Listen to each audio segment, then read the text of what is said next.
everybody, it's Alicia and I am sitting here with Miss Pearl. It's been a long awaited featherweight stitching debut. We've been working diligently on trying to get this machine up and running so that way we could get her home where she belongs. And so we'll just do a quick recap of everything that we've done on this particular machine. When we first were getting ready to do the stitching debut and I went to go wind the bobbin, there was zero tension on the bobbin. In fact, the bobbin was winding horribly, very loose. It was literally coming through some of the circles on the side of the bobbin, and it was just not working correctly. We learned that some of these earlier machines have a little tiny spring inside of the school bell, and some of them do not. And in this particular case, we needed that spring. It made a huge difference in the way that the tension was placed on the machine. It was like night and day. The other thing too is I would just recommend that if you are having tension issues and you have this particular type of bobbin winder, I would recommend getting the little spring to put inside the school bell and see if that makes a difference for you, because it sure did on this particular machine. The other thing is that we were having some issues with the bobbin case spring on here. And the little fork was actually broken off of the machine, and so what we ended up doing is we ended up ordering another part. We tried 2 aftermarket parts, but unfortunately they did not work well with this particular machine. It was not having it, and so we have the vintage part on there, and again, it made a world of difference. Night and day, honestly. It had great tension put on there, and it's sewing beautifully. So here's some of the test stitches that I've done with the machine, getting it ready to send out and do its stitching debut. So it's stitching really great. It's a fast little machine. There you can see the little oops there, the little bird nesting that we had going on because I wasn't holding the threads. Makes a difference.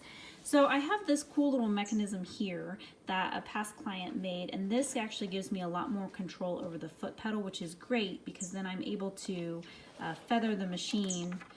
So yeah, it sits down in there, and then this gives me a lot more control over being able to adjust the actual speed of the machine, which is great. So without further ado, let's go ahead and show you what this little machine is capable of. So it does go very fast. I'm not saying that you're going to be sewing that quickly, but it has good speed on there,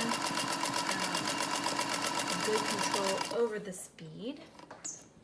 And I'm just going to go ahead and cut this one, and then we can do another forward stitch and do some meandering, and then we'll do a backward stitch for you guys. It really does help if I hold this. Piece of thread.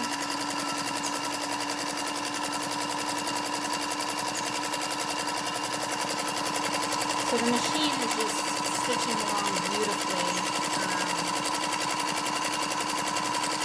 Can't wait to get this one home. We've had her for a while. So it's just good to be able to finish one and have it going home and making many memories.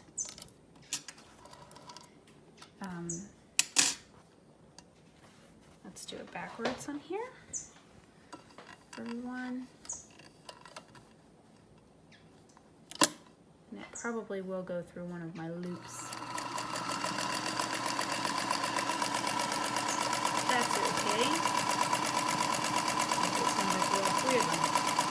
All right, too.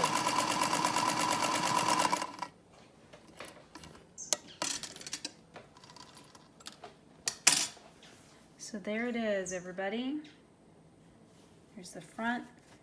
Here's our back stitching. And as with anything, you do have to adjust the tension a little bit when you go back and forth between different fabrics, but she is all set and ready to go, and she'll be all shined up before we leave her out of here and send her on her way. So hopefully, Carol, this is a great prelude to what is to come when you start stitching on Miss Pearl. Let me know if you have any questions or concerns, and we'll definitely address them right away. So thank you so much for tuning in at Featherweight 38, and we appreciate having each and every single one of you here.